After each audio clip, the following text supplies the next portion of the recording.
بسم الله الرحمن الرحيم waxaan qaadanaynaa cashirkeenii 14aad waxaan soo qaadanay 13 cashir ayaan soo qaadanay cashirkan waa cashirkii 14aad waxaan dhahnay cashiradan aan qaadanayno waa basic computer skills qaybaha hoose ee computerka ayuu ku saabsan yahay waxaana dhahnay waa totally free waaye waa maaragtay bilaash waaye qof walba oo afka Soomaaliga ku hadla ayuu maaragtay ayaa ka faa'iideysan kara oo maaragtay wax ka baran kara kumana xirna computerka qofku inuusan waxba ka aqoonin hadduusan xataa computerka wax uusan ka aqoonin wuu la qabsan karaa oo waa bilow waaye qof walba oo maaragtay computer aan aqoon wuu la qabsan karaa waa kooraska meesha ugu hooseysa waaye 13 cashir ayaan soo qaadanay waa inaa maaragtay kow kasoo bilowdaa kadib saas soo socotaa marka anaga hadda waxaan soo qaadanay cashiro badan ayaan soo qaadanay oo ku saabsanaa maaragtay basic computer skillska oo maaragtay inta badan hadda waxaan soo marnay wax ku saabsan hardware ayaan soo qaadanay hardwarekii oo dhan inta badan waa soo qaadanay waxaan rabaa marka inaan idiin sheego buug ayaan diyaariyey buuggaas qofkii rabo wuu iga soo codsan karaa oo maaragtay muqdisho meel alla meeshuu ka joogo iga soo codsan karaa meesha hore baa lagu keenaya waa $6 bar taleefankeygana shaashada ayuu ku qoran yahay tiktoka iyo maaragtay iyo youtubeka macnaha waxaad naga heli kartaan tiktoka iyo youtubekena baga aan ku leenahay xirfad computers and skills ayaa naga heli kartaan so marka haddii cashirkeena gudaha aan u galno waxaan soo qaadanay hardwareki aan soo qaadan hadda waxaan bilaabeynaa softwareki ayaan bilaabeynaa so marka hardwareki waxaan soo qaadanay system unitkii ayaan soo qaadanay hardwareki wuxuu ka koobnaa dhowr qayb ayuu ka koobnaa hardware waxaan dhahnay wax walbo la taaban karo oo physically aad taaban kartid waxa waaye waa hardware waaye waxa computerka ku jiro oo la isticmaalana waa software waaye so hardwareka maxaa ka mid ah system unitka ayaa ka mid ah aan soo qaadanay waxaan kaloo soo qaadanay displaygi ayaan soo qaadanay qaybta muuqaalka noo soo deynaysa waxaan kaloo soo qaadanay keyboardkii iyo mouseki ayaan soo qaadanay ayagana waxa waaye waa hardware waaye waa input and output input devices waaye waxaan kaloo soo qaadanay ramkii iyo cpu-gii oo ramkii oo ahaa maaragtay maskaxdii computerka cpu-ga oo aan dhahnay temporary storage waa si ku meel gaar ah ayaa maaragtay datada loogu hayaa ayaan dhahnay ramka waxaan kaloo soo qaadanay hard drive-kii oo storage-kii ahaa oo all the system fileska ay ku jireen markaa wax save garaysanaysa xaggee ku save garaysataa hard drive-ka ayaa lagu save garaystaa waa storage-kii waa qaybtii oo maaragtay wax ku save garaysanaysa ama wax aad gashanaysay waaye ayadana waa hardware waaye waa hard drive-ki waa hardware so marka system unitkii waa hardware displaygii ama monitorkii waa hardware ramkii iyo cpu-gii waa hardware motherboardkii aan soo qaadan dhahnay hooyadii computerka si magaca uu ka muuqdo waa is the backbone of the computer macnaha waa laf-dhabarka computerka waaye waa motherboardkii waxaan soo qaadanay power supply-ga ayaan soo qaadanay qaybtii dabka ayaan soo qaadanay waxyaabo badan oo ku saabsan hardwareka ayaan soo qaadanay marka qof walba haddii hardware la weydiiyo waa inuu sheegi karaa maxaa hardware ah maxaa software ah marka maanta waxaan qaadanaynaa softwareka ayaan qaadanaynaa softwareka waxaa ka mid ah marka operating systemka wuxuu yahay operating systemka hardwareka computerka uu leeyahay iyo softwareka maxaa isfahansiinayo oo isku xiraayo si shaqo aan u qabanno oo aan computerka u isticmaalno maxaa noo saamaxaya waxaa noo saamaxaya operating systemka ayaa noo saamaxaya operating systemka marka maxaa waaye is a software that manages computers hardware and software mujadaha kaasoo noo manage gareynayo ama maaragtay noo manage gareynayo computerka iyo hardwareka computerka hardwarekiisa iyo softwarekiisa ayuu maaragtay noo manage gareynayaa software resourceskiisa software resource computerka uu leeyahay resourceska maxaa kamid ah internetka inaan isticmaalno waxaan kamid ah muxuu ahaa Microsoft Word inaan isticmaalno kale maxaa noo saamaxayo in internet aan galno maxaa noo saamaxayo operating systemkana haddii computerka operating system aan lagu shubin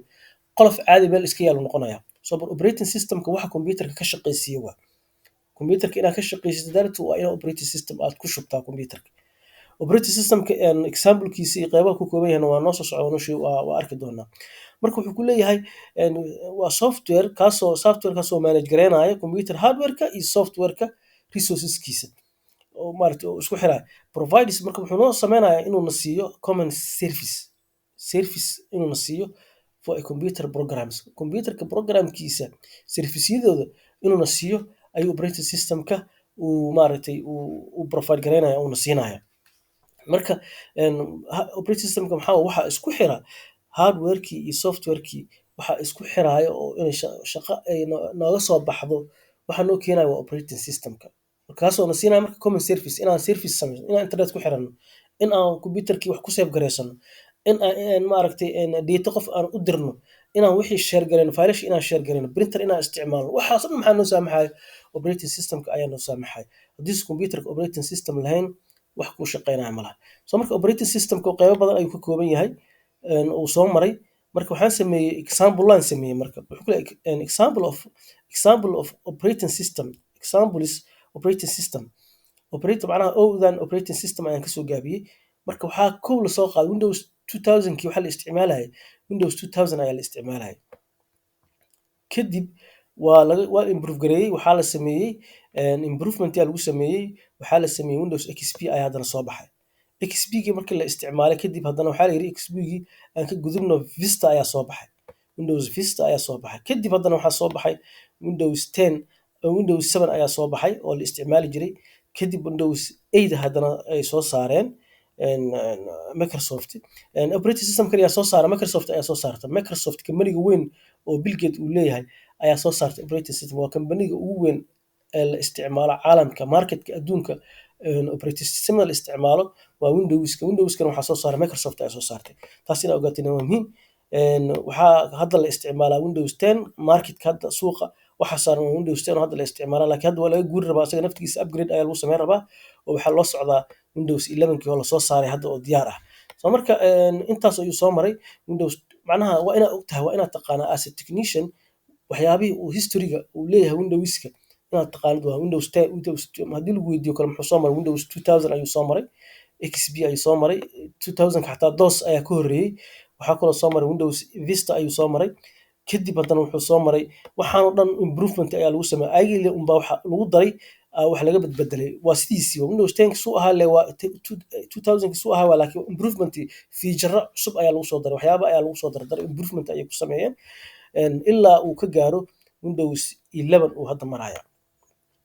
Mujeda Windows 11 ayuu maraya. So marka haddana wuxuu marka aan fahanay in computerkii operating system uu ku shaqeynayo. Operating systemkana wuxuu yahay inaan qeexnay oo waxa uu yahay inuu service na siiyo programka, inuu isku xiro hardwareki iyo softwareki, inuu isku xiro computerkii si shaqo nooga soo baxdo meeshaas. Oo computerkii uu noo shaqeeyo waa in operating system lagu shubo. Operating systemkana marka wuxuu ka kooban yahay Windows 2000 ayuu soo maray, XP ayuu soo maray, Windows Vista ayuu soo maray, 7 ayuu soo maray, 8 ayuu soo maray, 10 oo hadda la isticmaalayo oo marketka suuqyada adduunka caalamka la isticmaalo oo xataa kombiyuutarada guryaha ku yaal, xataa laptop hadda haddaad soo gadanayso 10ka hadda ayaa ku jira.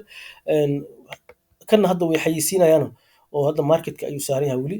Hadda suuqa si fiican looma soo gelin, laakiin asaga ayaa loo socdaa oo la isticmaali doonaa. Marka Windowska marka wuxuu leeyahay edition ayuu leeyahay. Edition ayuu leeyahay oo maaragtay Windows walbo wuxuu leeyahay edition ayuu leeyahay. Editionka marka muxuu yahay? Waxaa waaye Windowska waxaa jira mid basic ah oo la isticmaalo guryaha lagu isticmaalo kale. Hadda Windows starterka oo kale waa basic, waa Windows Home-ka guryaha lagu isticmaalaa. Computer basic ah marka computer soo gadato ma waxaa lagu leeyahay ma business aad u rabtaa mase home user ayaa tahay oo inaad guriga ku isticmaasho maaragtay internet inta gasho ama jaamacadii kale markaad tagto kale wax ku save garaysato kale ma u baahan tahay. Haddaa u baahan tahay home-ka ayaa soo gadanaysaa, Windows Home-ka ayaa soo gadanaysaa. Marka Windows Home-ka iyo Windows Pro-gaan hadda Pro-ga waxaa loo isticmaalaa business sida loo isticmaalaa. So marka Pro-ga iyo Home-ka way kala qaalisan yihiin. Hadda markaa suuqa tagto kale aad computer soo gadanayso ma home baa rabtaa mase Pro baa rabtaa. Marka waxaa laga gadaya qiimaha ayaa kordhaya. Haddii home aad rabto uu ka raqiisan yahay Pro-ga, Windows Pro. Waxaa kaloo jira Windows Education ayaa jira oo la isticmaalo for education purpose loo isticmaalo. Waxaa kaloo jira Windows Enterprise ayaa jira oo loo isticmaalo kambaniyada waaweyn ay isticmaalaan. So marka mid walba mid kale wuxuu kaga duwan yahay feature-rada ayuu kaga duwan yahay.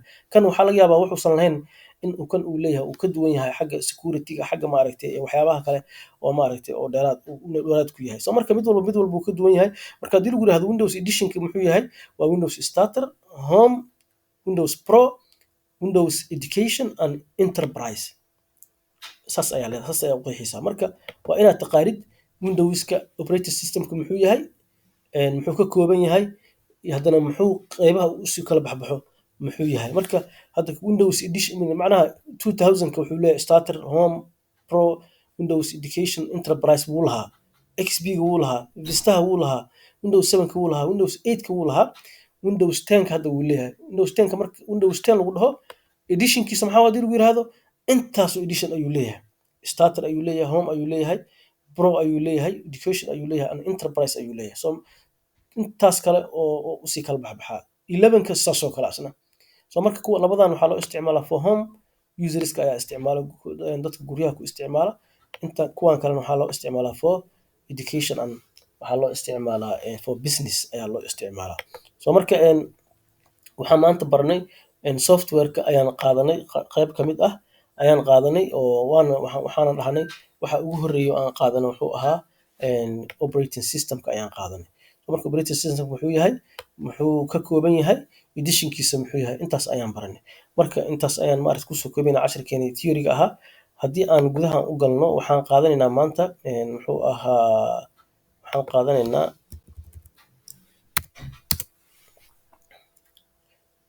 qaadanaynaa Microsoft Word.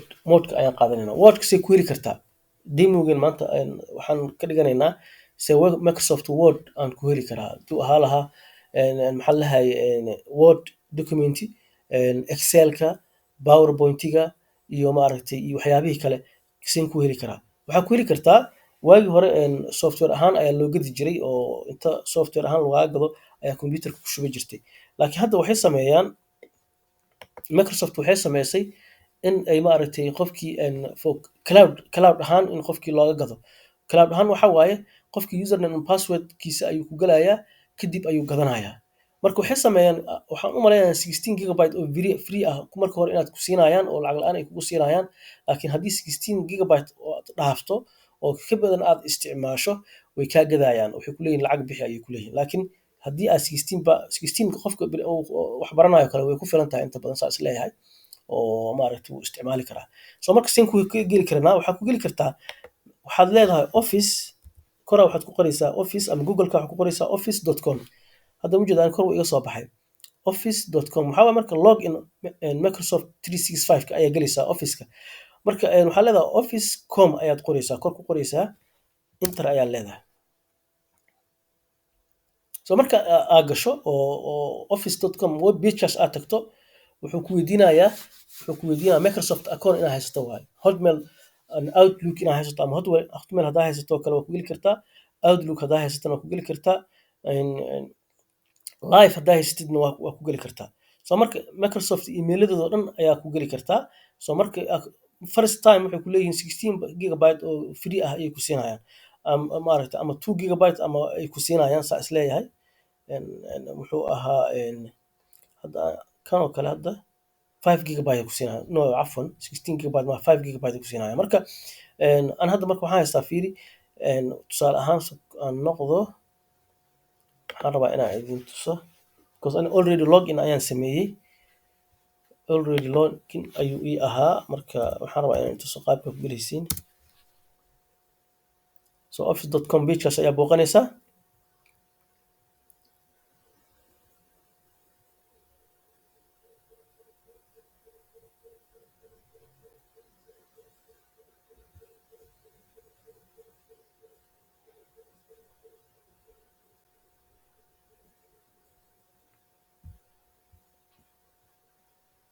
Okay.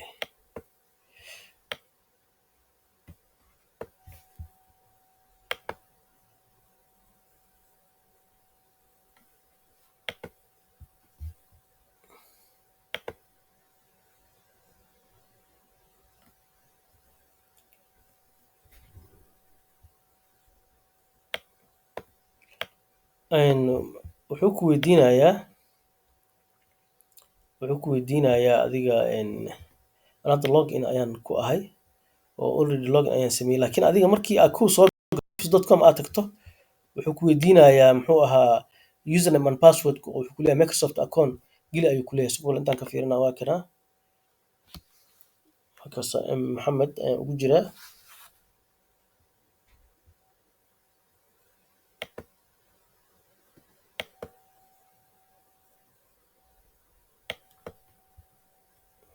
It's too slow waaye. Midka too slow ah.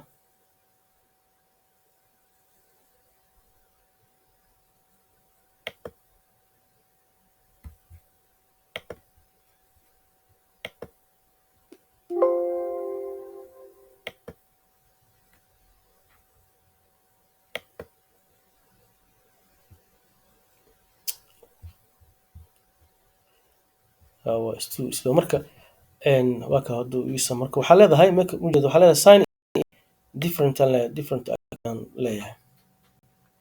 waxaan rabaa marka inaan tuso macnaha aan hadda already log in aan ahay mogtahay in hadhowda marka kow uu kuu furmo saa u geli laheedaan rabaa inaan ku tuso. Hadda waa log out aan dhahay waa ka baxay.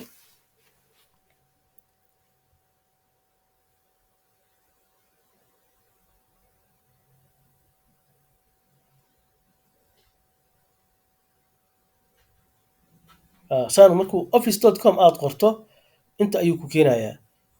mar labaadaan tusayaa. waxaan rabaa inaan idin tuso sida loo galo macnaha hadday log in aan ahaa mogtaa log out aan sameeyey so pageka meeshuu ku keenaya inaan idin tusaan rabaa. internetka is too slow ah marka cafwan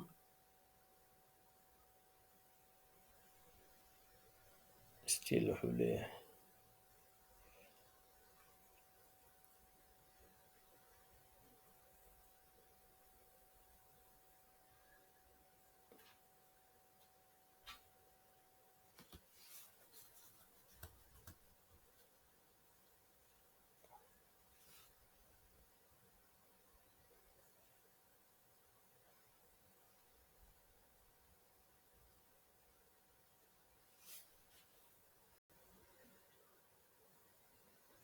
mar labaadan igu soo celshay I don't know waxa uu igu soo celcelinayo anoo dhahay different sign in ii samee anoo dhahay ayuu haddana igu soo celcelinayaa automatically ayuu ugu jiraa macnaha usernamekeyga and passwordkeyga.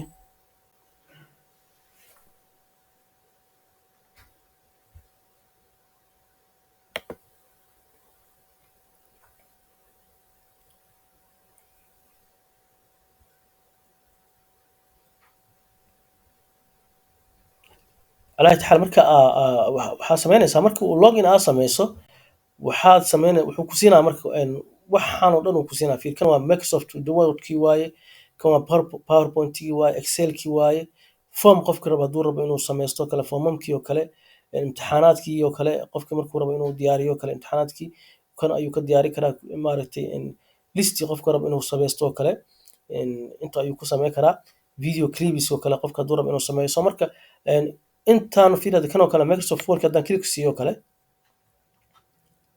Microsoft Word-ki page-ki ayuu ii furayaa oo waxaan ku qorqoranayay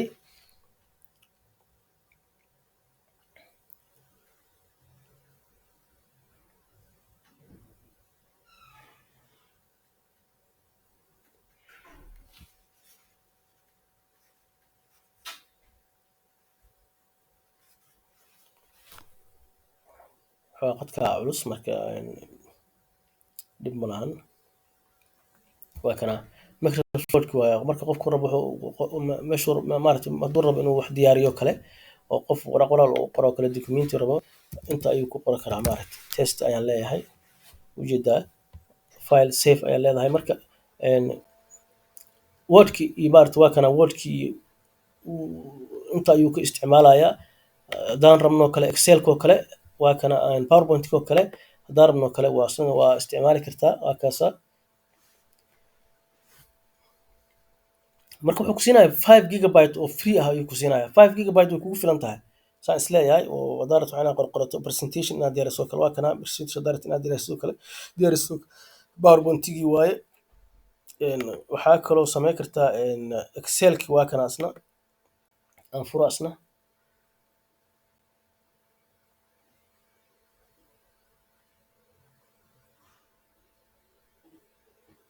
Excel-ki waa kana ujeedaa asna Excel-ki macnaha Microsoft Word-kii oo kale dhammaantiis waxaa ka heli kartaa office.com ayaa ka heli kartaa waana lacag haddii aad 5 gigabyte more than 5 gigabyte haddaad isticmaasho lacag ayay kaa qaadayaan laakiin inta 5 gigabyte aad isticmaalayso wax lacag ah ma lahan waa isticmaali kartaa waa kana Excel-kii qofkii rabo inuu maaragtay timetable sameeyo kale xisaabaadkii qofkii meeshuu rabo inuu ku xirto oo kale qoraal xisaabaadkii inuu ku qorto kale uu maaragtay calculation ku sameeyo kale waxaas oo dhan maaragtay Word-ka ayaa Excel-ka ayaa lagu sameeyaa so marka Word-kii Excel-kii kulli waxaa ka heli kartaa office.com saas ayaa loo galaa maaragtay oo loo helaa qofkii u baahan. Marka maanta cashirkeena waxaan ku baranay softwareadii ayaan ku baranay, hardwarekii horaan usoo qaadanay, softwareadii ayaan qaadanay. Marka cashirkeeni maanta intaas ayaan